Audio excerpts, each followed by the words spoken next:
اینه مردم در دهه لوچو بین جمعیت لوچو در میموشتیم این سر خیسیان یک کسترو شیره پختیان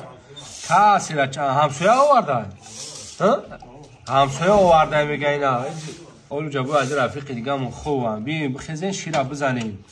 اینا مردمی هموطنی که در خارج از وطن زندگی میکنه کو شیری وطن بیولی بسم الله نکشیستیم کرمو بسم الله ای خدا همی عمری گو در روز شوایی ای شیره با مزگی شوی ولی دوام داره دوامش تماشا که زفتری که قشلوقه بیو جا نکشتا بیو جا نکشتا بیو این همی اوکی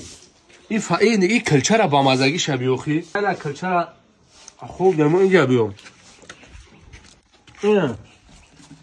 این چورمغز همی اهمی درخت ریخته این سهر که رنجه روفته چین دست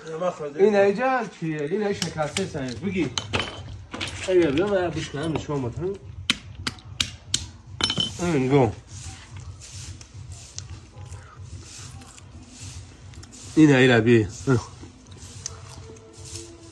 اوی بود دوام دوره ایجا بیو این دوامش با شکلات هم دوریم این شکلات منم با درونش چورمغز روشه باور کنه وقتی همه ویدیو را میمونم کنم هم خیلی مردمه که وطن دورای بیسون می نویسن میگن شرایط هم چیزا را بیسون نشونته برای که ما در اینجا همه چی هست